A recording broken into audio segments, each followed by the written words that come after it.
She was Omega Seraphina Cole, the royal pack's beautiful, untouchable tragedy, known only as the Ice Queen.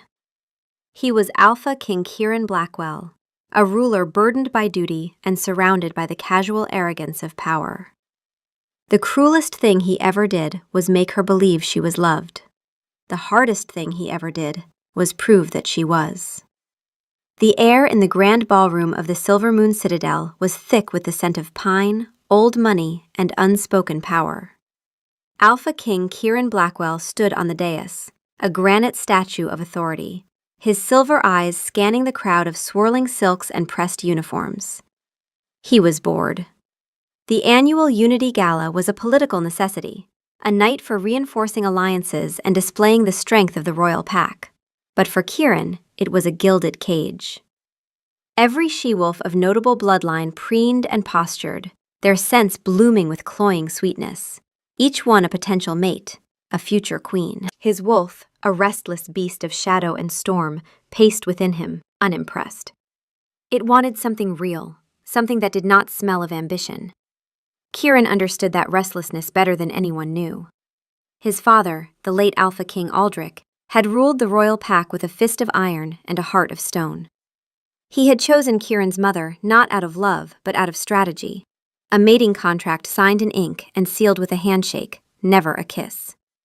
Kieran had grown up watching his mother wither in the cold shadow of that transactional bond, her warmth slowly leached away by a man who saw her as a political asset rather than a partner. On the night she died, Aldrich had attended a council meeting. He had not even been in the room. Kieran had held her hand as the light left her eyes, and he had sworn two things to himself. First, that he would never become his father. And second, that love was either everything or it was nothing. The irony of what he was about to do would haunt him for the rest of his life. His gaze snagged on a figure near the frosted glass doors leading to the winter garden.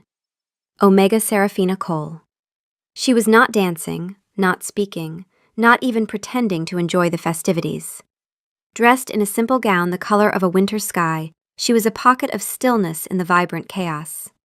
Her silver blonde hair was pulled back in a severe knot, emphasizing the sharp, elegant lines of her face. She was beautiful in a way that made something ache behind his ribs, like staring at a star you knew you could never reach. Everyone knew her story. The lone survivor of a rogue attack that had claimed her entire family years ago. She had been found, a child of 10, curled beside her parents' still forms, refusing to cry, refusing to speak. She had never been the same. The pack whispered she was wolfless, her trauma having killed the beast within her before it could ever emerge. They called her the Ice Queen. But as Kieran watched her, his wolf did something strange. It stopped pacing. It went utterly still, its ears pricked forward, a low whine building in the back of his mind. There was something in her scent, buried deep beneath the cold stone and winter air, something faint and flickering, like an ember trapped under ash. His wolf strained toward it, recognition without a name, a pull that made no logical sense. She was supposedly wolfless. There should have been nothing for his wolf to recognize. And yet... "Staring again, Your Majesty?" Cassian, his beta and oldest friend, drawled beside him, a smirk playing on his lips. His scent was sharp, like ozone and confidence. Kieran's jaw tightened. "I'm observing my pack." "You're observing one particular Omega who looks like she'd rather be anywhere else," Ronan, his third, chimed in, his own scent a mix of dry earth and mischief. "The Ice Queen. A lost cause, that one. Colder than the Northern Territories." "No one is a lost cause," Kieran said, his tone clipped. It was an Alpha King's duty to care for all his pack, even the broken ones. Yet something about Seraphina was more than duty. It was that strange magnetic pull his wolf felt, that low thrum of recognition that defied reason. She was an Omega, possibly wolfless. He was the Alpha King, whose mate needed to be strong, a true Luna to lead beside him. His wolf disagreed. It cared about that faint ember buried in her scent, and it wanted to coax it into flame. Cassian laughed, a low, rumbling sound. "Always the noble king. But I've seen the way you watch her. You're intrigued. You, who are bored by every eligible Alpha-born female in the kingdom, are fascinated by the one woman who wouldn't give you the time of day." It's a challenge, Ronan added, his eyes gleaming. And our king has never backed down from a challenge. The seed of an idea, reckless and arrogant, took root in the fertile ground of their banter. Kieran felt a familiar spark of competitive fire, a welcome distraction from the crushing weight of his crown. His father's voice echoed in his memory, cold and practical. Sentiment is weakness, Kieran. A king does not feel, he conquers. For a fleeting, terrible moment, Kieran wanted to prove his dead father right. He wanted to prove that he could play the game, that his heart was as untouchable as his crown. It was the worst impulse of his life, and he gave in to it. She is a member of my pack who is clearly in pain. Her distance is a shield. Or maybe she's just cold, Cassian countered, leaning closer. I bet you can't do it. I bet even the great Alpha King Kieran Blackwell can't melt the Ice Queen. Kieran's eyes narrowed, a glint of gold flashing in their silver depths. And what, precisely, would I be doing? Ronan rubbed his hands together. Make her fall for you. Not just a polite smile, a real thaw, a first laugh, a first willing touch. Hell, the first time she says she loves you. We'll even make it interesting. A purse of 500 gold for the first genuine smile. 1,000 for the first time she initiates physical contact. And the grand prize, 5,000 gold if you can get her to confess her love for you. All before the spring equinox. It was foolish. It was beneath him. It was cruel to her, but the arrogance of his youth, the part that was still trying to prove he was not his father while using his father's playbook, roared to life. He looked back at Serafina. She stood alone, a solitary moon in a sky full of glittering, disposable stars. You're on, Kieran said, his voice a low growl. Prepare your gold, my friends. The Ice Queen will melt for her king. His wolf snarled in the back of his mind, a sharp, protesting sound he chose to ignore. This was a game. A simple, harmless game. He would win, as he always did, and then move on. He had no idea that in accepting the bet, he had just sealed his own fate. Serafina felt his eyes on her long before he approached. It was a physical sensation, a pressure against the back of her neck, a prickling warmth that disturbed the careful chill she cultivated around herself. She did not need to turn to know it was the Alpha King. His presence was like a change in barometric pressure, a dominant force that bent the very air around him. She hated it. Power like his was a storm, and she had learned long ago that storms only ever destroyed what she loved. She worked in the Royal Archives, a sanctuary of dust and silence, where the dead past was far more comforting than the living present. Her days were ordered, predictable. She woke before dawn, ate her breakfast alone at the small wooden table in her quarters, always placing her plate in the exact center, flanked by her cup on the right and her napkin on the left. It was a habit from childhood, from the kitchen table where she had sat between her mother and father, the plate always centered, because both of them would reach over to steal bites and make her laugh. Now, no one reached. The symmetry was just emptiness with structure. She cataloged histories, repaired ancient scrolls, and breathed in the scent of aging paper and ink. Sometimes, in the quiet hours of late afternoon, when the light came through the arched windows just right, she would hum. It was always the same melody, a lullaby her mother used to sing, something about the moon cradling wolf pups in silver light. She never hummed more than a few bars before catching herself and stopping, pressing her lips together as if she could seal the memory back inside. It was a small life, a quiet one, but it was hers. These mandatory galas were an intrusion, a noisy, scented assault on the peace she fought so hard to maintain. Omega Cole. His voice was a deep baritone, smoother than she expected, like river stones worn by a current. She turned slowly, schooling her features into a mask of polite neutrality. Up close, he was even more imposing.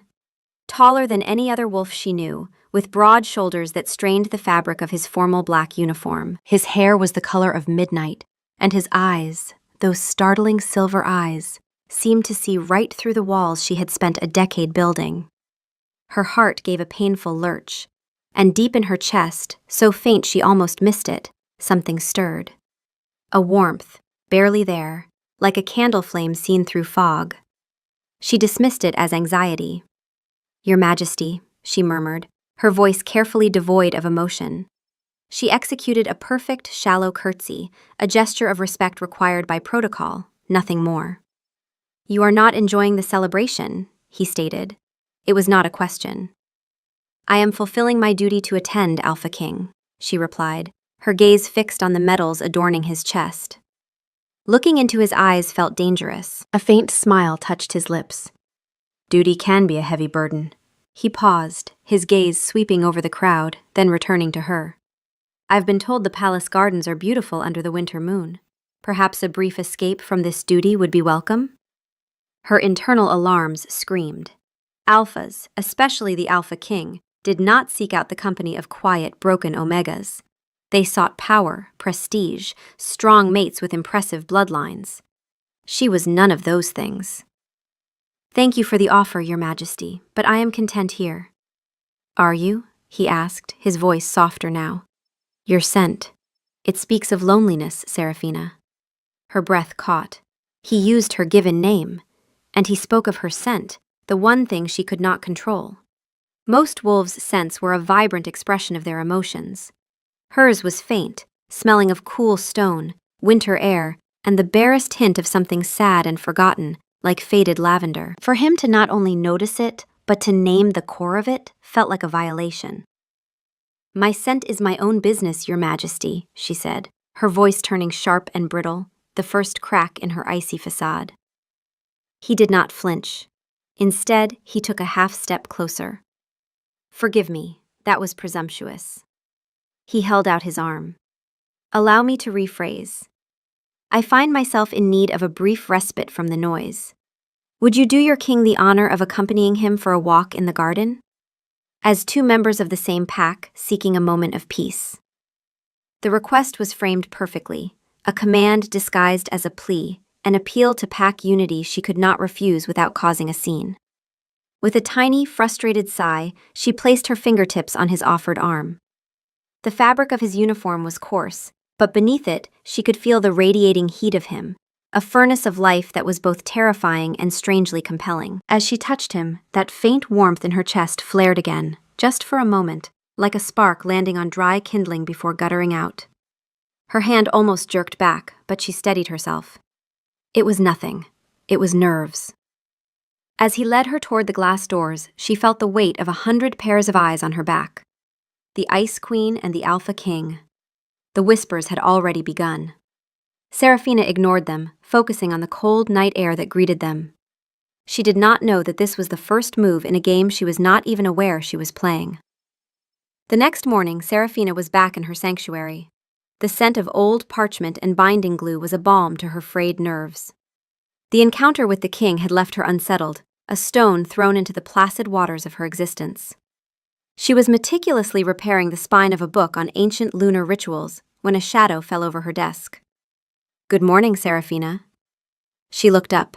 It was him, King Kirin. He was dressed not in his formal uniform, but in simple black trousers and a gray tunic that made him seem younger, more approachable, and more dangerous. "Your Majesty," she said, her voice tight. "The archives are generally restricted." "I am the king," he said, a hint of amusement in his tone. "I restrict. I do not become restricted." He held up a leather-bound volume. "I came to return this, The Wars of the Shadow Packs, a fascinating read, though the author's bias toward the Sunstone Pack is rather blatant." She recognized the book. It was from his private library, not the general archives. She had mentioned it in passing in the garden the night before, a fleeting comment about its historical inaccuracies. He had listened. He had remembered. "I will have a page return it to your study," she said, reaching for the book, wanting him gone.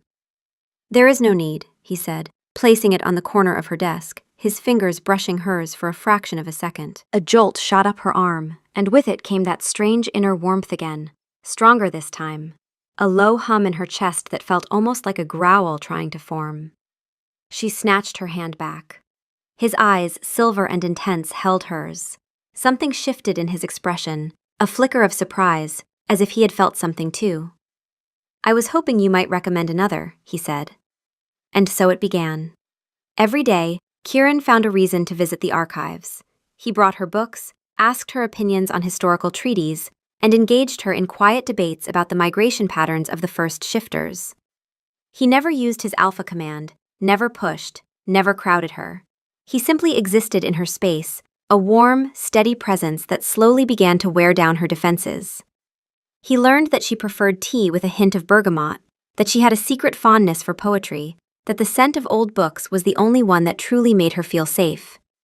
She learned things about him too, despite herself. She learned that he rubbed the back of his neck when he was thinking, that he read poetry himself but would never admit it to his court, that his laugh, when it was genuine and not the practiced sound he used at political functions, was low and warm and slightly surprised, as if joy kept catching him off guard. One afternoon, a week into his campaign, he found her staring at a high arched window at the falling snow. "A beautiful sight," he said softly, coming to stand beside her. "It's cold," she replied automatically, "and it buries everything." "It also makes everything clean and new," he countered. He was holding 2 steaming mugs. He offered one to her. The scent of bergamot and honey wafted up. She hesitated, then took it, her fingers wrapping around the warm ceramic. "You remembered," she whispered, more to herself than to him. "I remember everything you say," he said, his voice a low murmur. They stood in silence for a long time, watching the snow blanket the world in white. For the first time in a decade, Serafina felt a sense of companionship, of shared peace. A small, tentative smile touched her lips, fragile as a crocus pushing through frozen earth. And as she smiled, something in her chest shifted. Not the sharp jolt she had felt before, but a slow, spreading warmth. Deep within her, in a place she had long believed was dead and empty, something turned over in its sleep. Kieran's breath hitched. The smile. It transformed her face, chasing away the shadows and revealing a glimpse of the woman beneath the ice. His heart hammered against his ribs, and in that moment, a horrifying thought struck him. He was not happy because he had scored the first point in his bet. He was happy because she was smiling. The 500 gold coins Cassian now owed him meant nothing. The victory felt hollow, tainted, like biting into a perfect fruit and finding it rotten at the core. His wolf surged forward with a fierce, possessive tenderness. It did not want to win a bet. It wanted to make her smile again, and every day for the rest of their lives. The weeks that followed saw a slow, cautious thaw. Kieran's daily visits became the anchor of Serafina's days, though she would never have admitted it. He brought her a rare, pressed moon-petal flower he had found on a trip to the southern border, knowing she was cataloging books on lunar botany. He had searched for it himself, spending hours in the frost-bitten meadows beyond the border garrison, his fingers numb and his wolf whining with impatience, because she had mentioned in passing that she had only ever seen a moon petal in illustrations. When he placed it on her desk, dried and perfect between 2 sheets of wax paper, her eyes went wide with genuine wonder, and she touched the translucent petals with a reverence that made his throat tight. He told her a story about his first shift. A clumsy, chaotic affair that ended with him stuck halfway up a tree with his hind legs dangling, howling in a voice that cracked between human and wolf, while his mother laughed so hard she had to sit down in the mud. He had never told anyone that story. It was the last truly happy memory he had of his mother. He gave it to Serafina like an offering, and to his astonishment, she laughed. It was not a loud laugh, but a soft, breathy sound, like wind chimes caught in a gentle breeze. As she laughed, her hand came up to cover her mouth, and her eyes, for just a moment, glowed. Not the silver blue of before, but a flash of deeper sapphire, there and gone so fast he might have imagined it. His wolf did not imagine it. His wolf howled. Cassian and Ronan had clapped him on the back later that evening, congratulating him on securing the next milestone. Kieran had just nodded, a sick feeling churning in his stomach. The bet felt like a dirty secret, a rotting thing hidden beneath the floorboards of something beautiful. He found himself changing. The boredom and arrogance that had plagued him were replaced by anticipation. He looked forward to their quiet moments in the archives, to the way she argued with him about historical interpretation with a fire that belied her cold exterior. He started to see the world through her eyes, noticing the small, quiet beauties she cherished. His wolf, which had been so restless for years, was now calm, content to simply be near her. It recognized her, he realized with a jolt that nearly buckled his knees. Mate, it whispered in his soul, a word so profound it shook him to his core. She was his mate, the broken, supposedly wolfless Omega. The palace healer, old Miriam, had once told him something during a late-night conversation about the mysteries of the mate bond. "The bond doesn't care about rank or power, Your Majesty," she had said. "It cares about souls. And sometimes, a wolf can recognize its mate, even when the other's wolf is buried so deep it's barely a whisper. The bond reaches past the silence." Serafina was his mate. Her wolf was not dead. It was buried, trapped under layers of grief and trauma, and his wolf had sensed it all along. The bet was no longer a game. It was a sacrilege. He went to Cassian and Ronan that very night. "The bet is off," he told them. "It's over." Cassian raised an eyebrow. "You can't just quit, Kieran. You're winning." "I said it's over." Ronan leaned forward, something sly in his expression. "We made a pact, brother. Wolf's honor. You can't unwind a wolf's honor bet without all three parties agreeing. And I don't agree. I've got gold riding on this. Besides, what are you going to tell her? That you started courting her because of a wager? That'll go over beautifully." The trap closed around him. They were right about the pact, and they were right about the confession. If he told Serafina now, while the bet was still technically active, it would look like he was only confessing to end the wager. She would never believe his feelings were real. He decided to wait. He would prove his devotion was real first, build something so strong that when the truth came out, it could withstand the blow. It was a coward's plan, and he knew it. He was becoming his father, making calculated decisions about love. And the self-loathing that followed was a poison he carried silently. The night of the winter solstice, the longest night of the year, Kieran found Serafina in the garden where their strange courtship had begun. A fresh layer of snow covered the ground, muffling all sound. She was wrapped in a simple wool cloak, her face tilted up to the star-dusted sky. "They say the veil between worlds is thinnest tonight," she said, her voice soft as falling snow. She did not seem surprised to see him. "What do you hope to see?" he asked, moving to stand beside her. "Nothing," she confessed. "I just like the quiet. It feels like the world is holding its breath." She paused, then spoke again, her voice smaller. "My mother used to bring me out on the solstice. She would hold my hand and tell me that the longest night was the moon goddess's way of giving wolves more time to dream. I haven't thought about that in years." It was the first time she had ever voluntarily spoken of her family to anyone. The words came out halting and raw, as if they had been locked in a chest for a decade, and the hinges were rusted. Kieran felt the weight of that trust like a sacred thing placed in unworthy hands. He reached out, his movements slow, and gently tucked a stray strand of silver blonde hair behind her ear. A shiver ran through her, and in her chest, the warmth that had been growing for weeks flared bright and urgent. It was not a flutter anymore. It was a pulse, a heartbeat that was not hers, something ancient and wild trying to wake. Her eyes met his. The careful neutrality was gone. "Kieran," she whispered, the first time she had used his name without his title. "Serafina," he breathed. He wanted to tell her everything, about the bet, about his shame, about the fact that she was his mate. But the words tangled in his throat, choked by terror. "Not yet. Not tonight." "My wolf recognized you from the first moment," he said instead, and this, at least, was the purest truth he had. "I was just too blind to see it." Tears welled in her eyes, freezing on her lashes. "I thought I was too broken to be seen." "You were never broken," he said. "You were waiting." He framed her face with his hands, his thumbs gently stroking her cheekbones.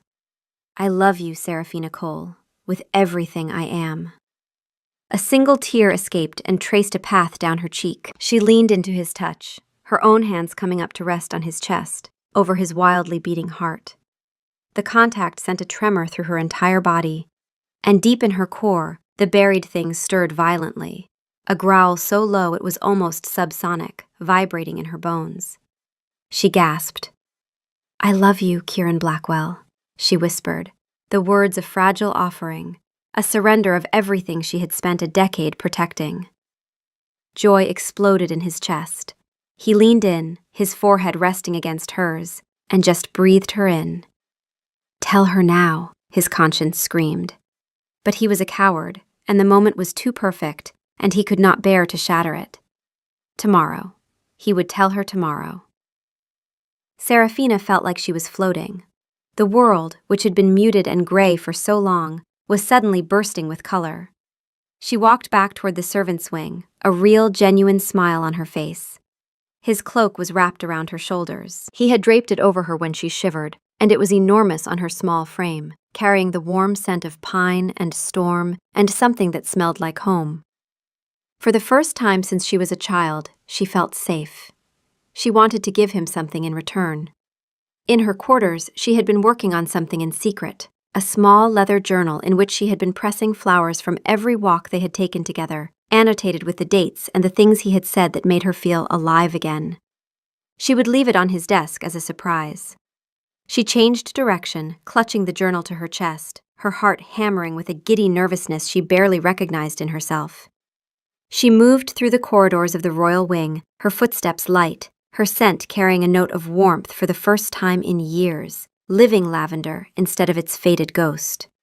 She was nearly at his study when she heard voices through the partially open door, low, celebratory. Cassian and Ronan. She paused, not wanting to be seen with the journal. She would wait until they left. And then the words reached her, clear as a blade. "I have to admit, I didn't think he could do it," Ronan was saying, his voice full of grudging admiration. 5,000 gold, Cassian.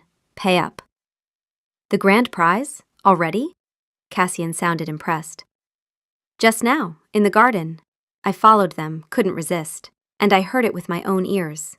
I love you, Kieran Blackwell." Ronan mimicked her voice, high-pitched and breathy, and then laughed. "The Ice Queen has officially melted. Our king gets the girl, and we get a lighter purse." A beat of silence, and then Cassian chuckled. "Did you see his face when she smiled that first time, over that stupid tea? He spent an hour with the cook getting the blend right. I almost felt bad taking the 500 gold from him. Almost. 1,000 for the hand-holding by the fireplace was my favorite," Ronan added. "But the moon petal, that was the masterstroke. Did you know she told him her favorite flower during one of their little archive sessions? The man rode 3 hours to the southern border and back, just to find a pressed flower that would score him another point. Textbook manipulation. Our king is a better player than any of us gave him credit for." The journal slipped from Serafina's fingers. It hit the stone floor with a soft sound that nobody heard.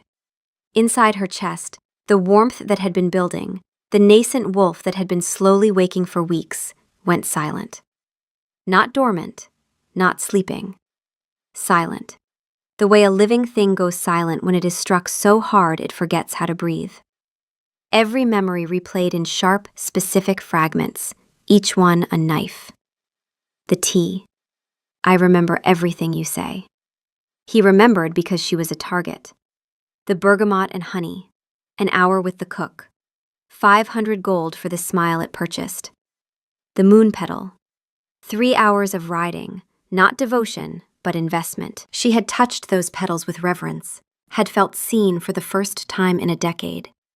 And the whole time it was a calculated play, her wonder reduced to a line item in a ledger. His first shift. The story about being stuck in the tree, his mother's laughter. She had given him the story of her mother and the solstice in return, had cracked open the most guarded chamber of her heart because she believed they were trading vulnerabilities. But he had been trading currency, and she had been spending everything she had. To think, all this for a bit of sport, Cassian was saying now. Well, the Alpha King has proven his point. No woman is immune to the great Kieran Blackwell. Now he can get back to the serious business of choosing a proper, highborn mate. This little Omega was a fun distraction, nothing more. Serafina's hand went to her stomach. Her body folded forward as if she had been punched. She caught herself on the stone wall, her palm flat against the cold surface, and pressed her other hand over her mouth to keep the sound inside. Her knees wanted to buckle, but she locked them. She tasted bile at the back of her throat. Her vision blurred, not with tears but with a white, blinding nothing that ate the world from the edges in. The warmth in her chest was gone. In its place was a cold so profound it felt like the night her parents died, like being 10 years old and curled on frozen ground, refusing to cry because crying meant accepting that the people who loved you could be taken away. She had let herself forget that lesson. She had let herself believe. And the world had taken it away again, only this time it was worse, because the person who destroyed her had held her face in his hands and called her precious while doing it. She straightened. Her hand fell from the wall. She picked up the journal from the floor, her movements mechanical, precise. She tucked it under her arm. She turned and she walked away. She did not run. She did not make a sound. Her back was straight. Her chin was level. When she reached her quarters, she closed the door and stood in the center of the small room. She opened a drawer, placed the journal inside, and closed it. Then she looked at the cloak. His cloak, still draped over her shoulders, still carrying his scent. She stood there for a long moment. Then, slowly, deliberately, she reached up and unfastened it. She held it in her hands. It was heavy and warm, and it smelled like him. She brought it to her face, just once, just for a breath, and then she folded it. She folded it with the precise, mechanical care she used when handling the most fragile documents in the archives, corner to corner, edge to edge, until it was a perfect rectangle. She placed it in the center of her bed. A message. A returned costume from a play that was over. She sat on the floor beside the bed, her back against the wall, and wrapped her arms around her knees. She did not cry. The pain was too vast for crying. The walls she had so cautiously begun to dismantle rebuilt themselves in the silence of that room, not made of ice this time, but of cold, unbreakable steel. Kieran found Cassian and Ronan in his study. A celebratory bottle of aged brandy was open on the table, and a heavy purse of gold coins sat beside it. "To the king!" Ronan cheered as Kieran entered. "The conqueror of hearts, the melter of ice!" Kieran stared at the purse, then at their grinning faces. The joy that had filled him curdled into black dread. "What is this?" he asked, his voice dangerously quiet. "Your winnings, my friend," Cassian said, pushing the purse toward him. 5,000 gold for the grand prize. You did it! You won!"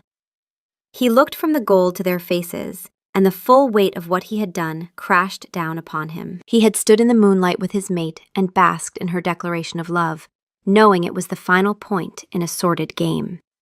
And in that moment, staring at the gold, he saw his father.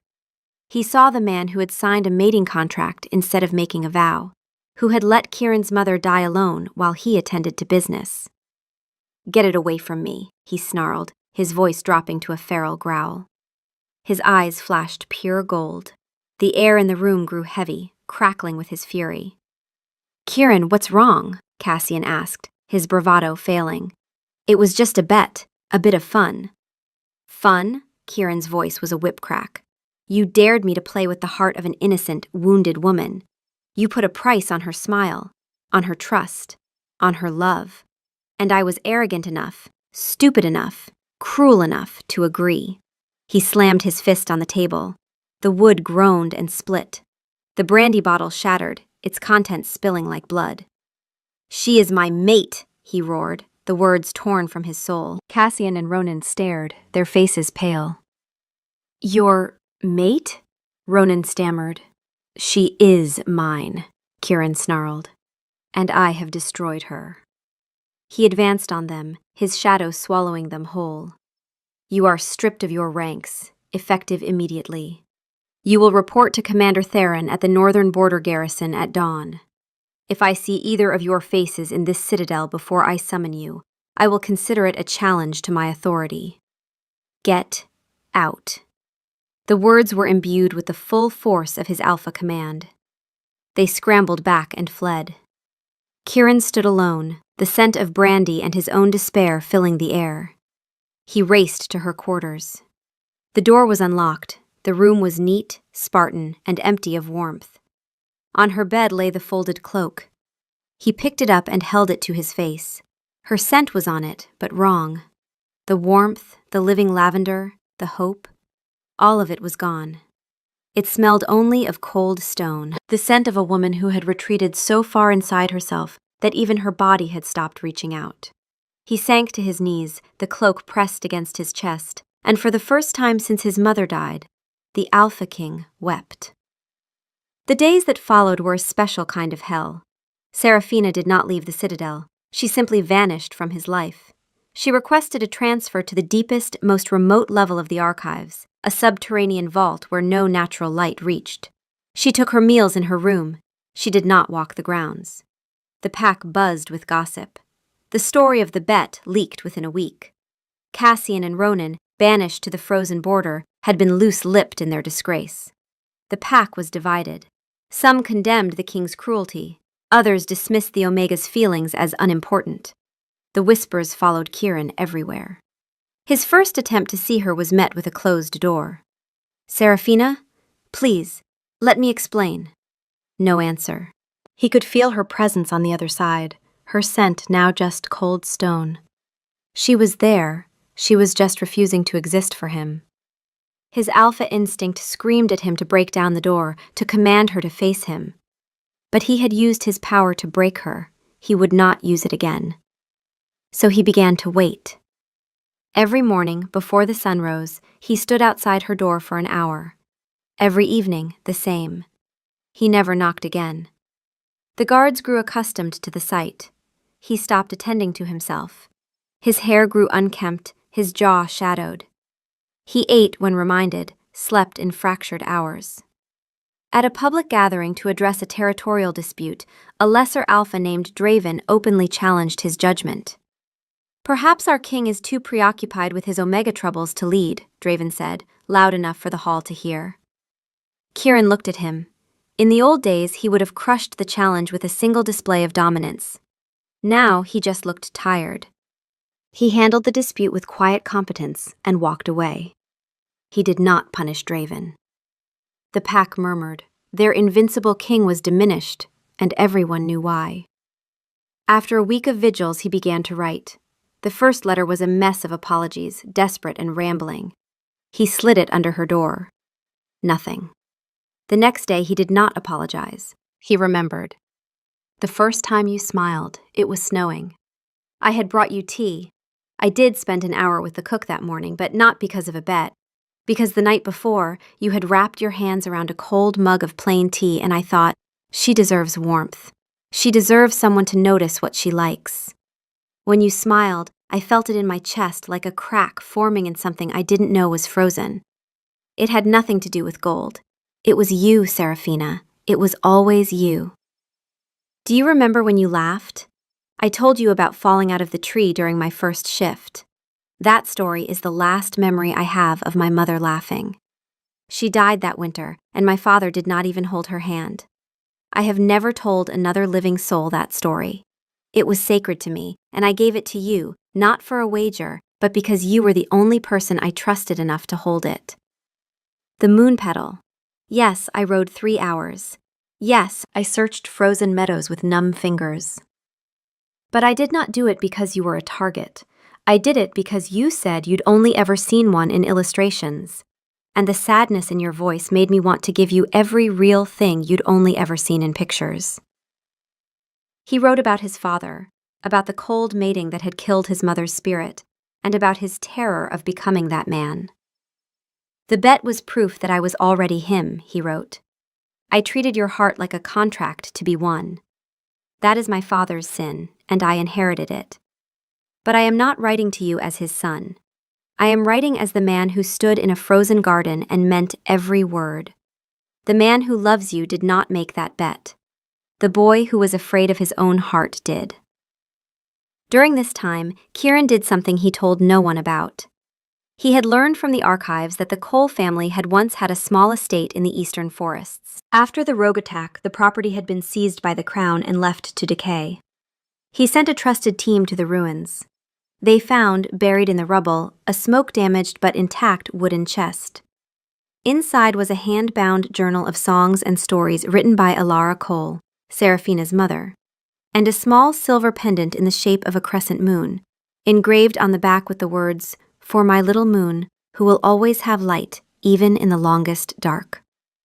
He had the pendant cleaned and the journal restored. He did not sign the package. He did not include a note. He had it left at her door wrapped in plain cloth. No name, no claim, no expectation. This was not about winning her back. This was about giving her something she had lost. Inside her room, surrounded by his letters and the impossible recovery of her mother's journal and childhood pendant, Seraphina waged a war with herself. She had not opened the first few letters, but her resolve cracked. She opened one, then another. She read them, determined to see manipulation in the pretty words. But the details were too specific, too personal. The memory of the tea, the secret of his first shift, his mother's death. Those things felt like wounds, not weapons. And the pendant around her neck, the one she had put on with shaking hands the moment she recognized her mother's handwriting. The pendant she had not taken off since, that was real too. She did not know who had sent it. She was afraid to hope. She wanted to hate him. It would be so much easier. Hate was ice, and ice was safe. But as she read his daily offerings, a different emotion surfaced. Not forgiveness, but a terrible, aching sorrow that recognized its own reflection in his words. He sounded as broken as she felt. The man who wrote these letters was not the man who had made the bet. This was a man disassembling himself on paper and sliding the pieces under her door, one by one, asking her to see the wreckage and decide if anything was worth salvaging. Winter retreated. The spring equinox arrived. Kieran stood outside her door for the last time. He slid the final letter under. Seraphina, today is the equinox, the day the bet was supposed to end. It ended for me the moment you smiled. I will not stand outside your door again. I cannot force you to see me, and my presence only causes you pain. The council wants me to choose a high-born mate for political alliance. I have refused. I will refuse every time. There will be no other. There was only ever you. I love you. That was never part of the game. It was the only part that was ever true. Forgive the man, if not the king. Kieran. He pressed his palm flat against the door, just for a moment, then he turned and walked away. A king who had lost his kingdom. Inside, Seraphina read the letter with trembling hands. The finality of it, the quiet despair, the revelation that he had refused other mates, broke through the last of her defenses. He was giving up.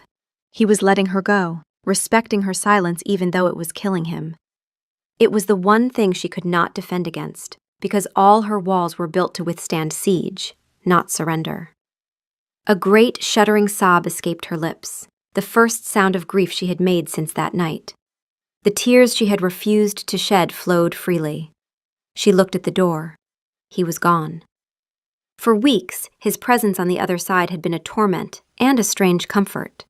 She had pressed her hand against the door some mornings, matching where she imagined his stood, hating herself for the gesture. Now, only emptiness. And she realized that the silence he left behind was infinitely worse than the pain of his presence. She was not ready to forgive him. But she was not ready to let him disappear either. She scrambled to her feet. She turned the doorknob. The latch clicked. The hallway was empty. His scent lingered, already fading. She found him in the training grounds, savagely attacking a practice dummy with a wooden sword. Shirtless despite the chill, muscles corded, sweat glistening.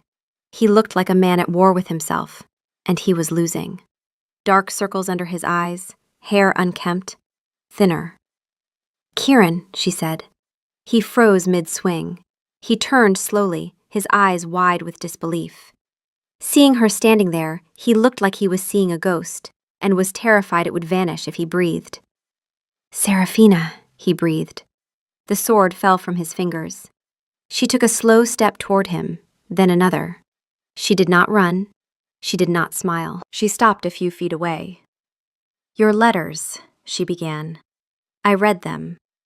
All of them? Every lie? Every truth? She looked at her hands. The bet was cruel. What you did broke something inside me I didn't think could break again. I know, he said. Serafina, I am so sorry. I know. She paused, and something hardened in her expression. But I am not here to forgive you.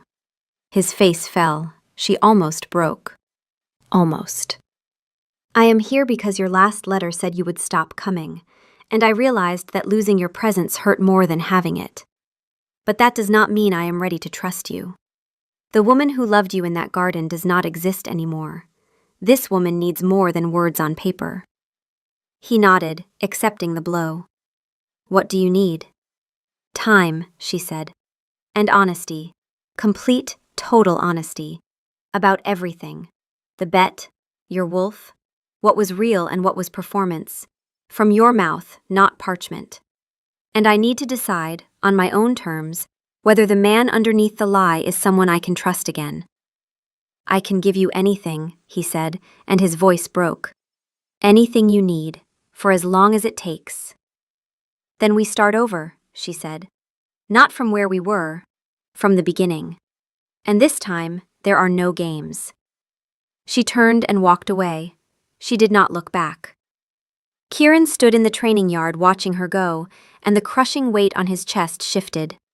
It did not lift. It was not forgiveness. But it was a door left unlocked. The days that followed were the hardest of Kieran's life. She allowed him to visit the archives again, but the ease was gone. She asked questions, direct and unflinching. When the bet was made, the specific terms, whether every visit had been calculated, whether the tea, the books, the moon petal, the story of his mother had all been moves. He answered everything, hiding nothing. Yes, the first visits were calculated. Yes, the tea was initially a tactic. No, the story of his mother was never part of any plan. He told her about his father, about the cold marriage, about his terror of becoming Aldrich. He told her about trying to cancel the bet and being trapped by Wolf's honor. He told her about the moment his wolf whispered mate. He told her about the gold purse and seeing his father's face staring back at him. She listened. She did not soften. But she did not freeze him out. They built something new on the wreckage of the old, slowly and painfully. It was during one of these conversations that she asked about the pendant. My mother's journal, she said, her hand going to the silver crescent at her throat. And this, they were left at my door, no note. He was quiet for a moment. I sent a team to your family's old estate. They found them in the ruins. I had them restored. Her eyes widened. That was you? But there was no name. It was not about me, he said. It was about your mother. You deserve to have her words back, whether you ever spoke to me again or not. Her hand tightened around the pendant. She did not speak for a long time. When she looked at him, her eyes were bright, and for the first time since the betrayal, the steel in her gaze had a crack in it that was not made of pain. Weeks passed. The thaw was glacially slow, but it was real. She let him bring tea again, though she watched him drink first. She let him walk beside her, though she kept distance. She told him things she had never told anyone, not as surrender this time, but as choice. She told him about the plate in the center of the table, about the lullaby she could never finish. And one morning, 2 months after the equinox, she did something unexpected. She brought him tea. She appeared in his study doorway holding 2 mugs, her face neutral, but her hands shaking slightly. Bergamot and honey, she said. I asked the cook. Kieran took the mug. He did not make it into a grand moment. He simply drank, and she sat in the chair across from his desk, and they shared a silence that belonged to both of them. 3 weeks later, on a warm spring evening, they were walking in the garden. Serafina stopped beneath the tree where he had first tucked her hair behind her ear. My wolf, she said, and her voice had a tremor that was not fear. She has been waking. Slowly. For weeks, maybe longer. Since the archives. Since before the solstice. I felt her, little flickers. When you touched me, she stirred. When you told me about your mother, she stirred. She was waking because of you, and when I found out about the bet, she went silent, wounded. She looked at her hands. She has been coming back, slowly, carefully, the way I have. And tonight she is loud, Kieran. She is so loud. Her eyes lifted to his, and they were glowing. Not a faint flicker, but a deep, steady sapphire that pulsed with her heartbeat. For the first time in her life, Serafina Cole growled. Low and fierce and full of a power neither of them had known she possessed. Kieran's wolf answered, a deep rumble that vibrated through the night air. His eyes blazed gold to match her sapphire, and the mate bond roared to life between them. She knows you, Serafina whispered, tears streaming down her face. She has always known you. He stepped toward her slowly. She closed the remaining distance herself and placed her hand on his chest, exactly as she had on the solstice. But this time, she was not surrendering. She was choosing. I forgive you, she said, and the words were not fragile. They were forged in fire and pain and months of rebuilding. Not because you deserve it, not because your letters were beautiful, or because you found my mother's journal, or because you stood outside my door every morning. I forgive you because I refuse to let the worst thing you ever did define the rest of my life. And because the man you became in the breaking is someone worth loving. Tears ran down his face, and he made no move to hide them. He covered her hand with his own. I choose you, he whispered, before all witnesses, seen and unseen. My mate, my other half. Her wolf howled inside her, and the transformation that followed was not gentle. It was explosive. Sapphire light burst from her skin, and where Serafina had stood, a silver she-wolf now stood, her coat shimmering like moonlight on water, her eyes twin sapphires blazing. She was magnificent. She was powerful. She was anything but broken. Kieran shifted to meet her. They stood nose to nose, and she bumped her muzzle against his, tender and fierce. They ran that night, streaking through the ancient forest like silver and shadow, a freedom she had never imagined. In the weeks that followed, something shifted in the citadel. The pack had watched the entire saga unfold, the courtship, the betrayal, the vigils, the slow rebuilding. Opinion was divided. Many of the highborn alphas still saw Serafina as unsuitable. The Council of Elders formally opposed her as Luna. She cannot be your queen, Elder Maeve declared. The pack needs a strong, alpha-born Luna. Kieran opened his mouth to respond, but it was Serafina who stepped forward. She was learning. Her wolf, newly awakened, was still raw and unpracticed, but she was not weak, and she was done letting other people speak for her. I am Serafina Cole, she said, her voice quiet but steady, daughter of Marcus and Alara Cole, who gave their lives defending the eastern border. I am an Omega. I am also the only wolf in this room who has survived the thing you all fear most. And I did it alone, at 10 years old, with no wolf and no pack to protect me. The hall was silent. You want a strong Luna? I have been strong since the night I watched my parents die and chose to keep living. You want a Luna who understands duty? I have served this pack in silence for a decade. You want a Luna who can endure? Ask your king how long I can hold a wall. She paused, and her sapphire eyes swept the room. I am not asking for your approval. I am telling you who I am. No one spoke. Elder Maeve held her gaze for a long moment, then inclined her head, the smallest gesture of acknowledgement. It was not acceptance, not yet. But it was the first crack. The real shift came 2 weeks later, not in a council chamber, but in the mud. A violent spring storm had caused the eastern river to swell, flooding the lower quarters where the pack's elderly and young families lived. The water rose fast, and the evacuation was chaotic. Kieran was on the far side of the citadel dealing with a collapsed bridge when word reached him. He ran, but Serafina was already there. She had heard the alarm and moved on instinct, She waded through waist-deep, freezing water to reach a cottage where an elderly she-wolf named Amma was trapped, too frail to climb to higher ground, too proud to call for help. Serafina broke through the swollen door with her shoulder, a move that would have been impossible weeks ago, but her newly awakened wolf gave her strength she was still learning the shape of. She lifted Amma onto her back and carried her to safety, her legs shaking, the water dragging at her clothes. She went back twice more, once for a litter of pups whose mother was injured, carrying them in a sling made from her own torn cloak, wading through water that reached her chest. Once more for a young wolf who had fallen and broken his leg, dragging him to the evacuation point while the current tried to pull them both under. She was shaking violently by the time Kieran reached the scene. Her lips were blue, her skin ice cold, and she was standing in the mud, directing the remaining evacuations with a calm authority that stopped him in his tracks. He had never seen anything more beautiful or more terrifying. She was not doing this for him. She was not doing this for the council. She was doing it because these were her people, and she had decided to claim them. The pack saw it. They watched their supposed Ice Queen, the wolfless Omega, the unsuitable Luna, pull their children and their elders from the flood with her bare hands. By the time the waters receded, the whispers had changed. Not the Ice Queen, their queen. It was Cassian who came next. He had been recalled from the northern border a week after the flood. Not by Kieran, but by Serafina. She sent the summons herself, and Kieran did not know about it until Cassian was already in the citadel.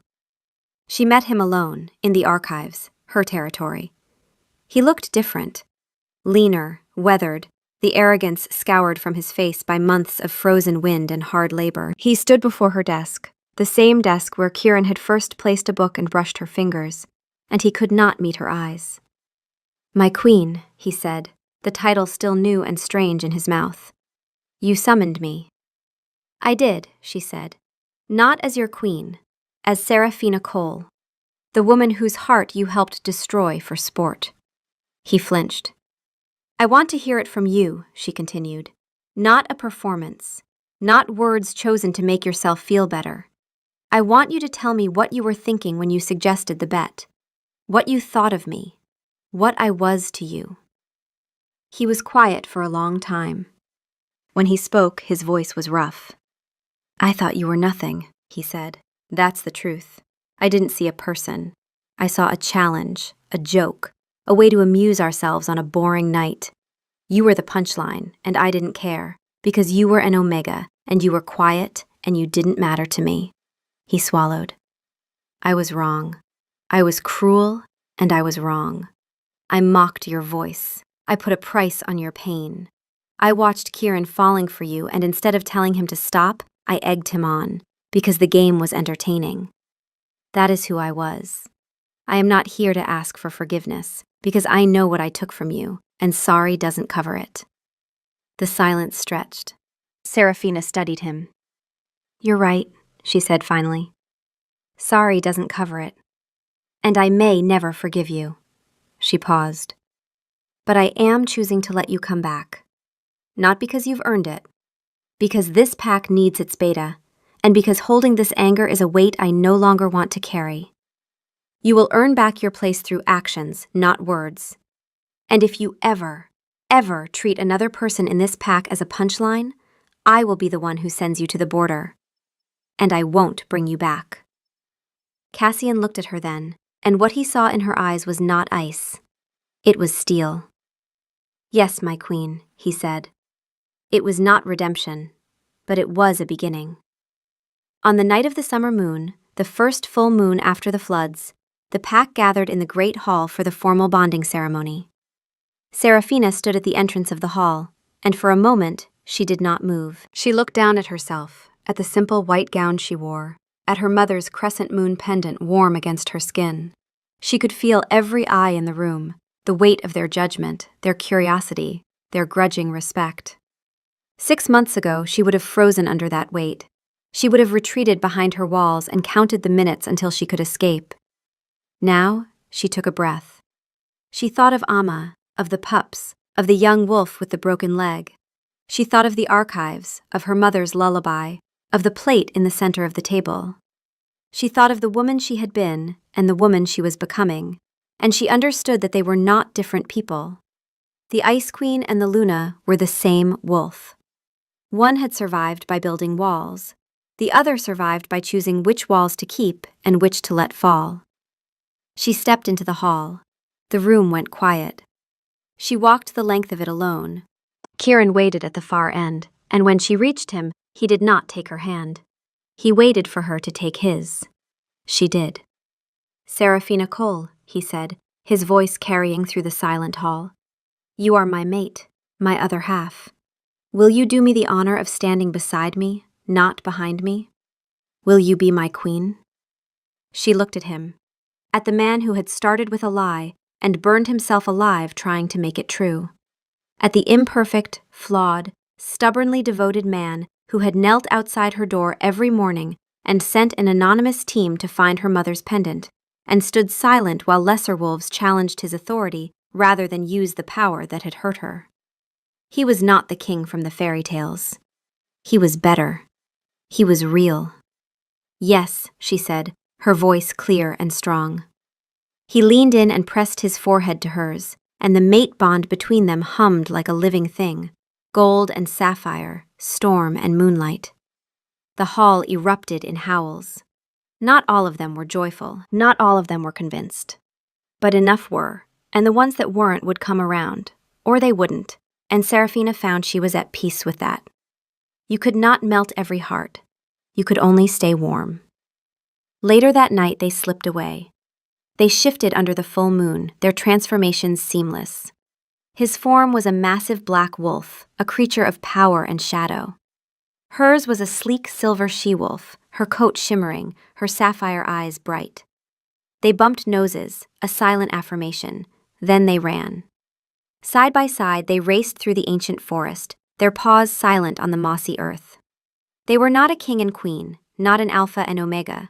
They were just two wolves, running free. The night air carried the scent of pine and lavender, storm and moonlight, and somewhere behind them, the citadel glowed warm against the dark, full of wolves who were still learning to see their queen, and a queen who was still learning that she did not need to be made of ice to be strong. She just needed to be herself. The forest swallowed them, silver and shadow, and the moon watched. And the story was not over, because the best ones never are. But for tonight, they ran, and it was enough.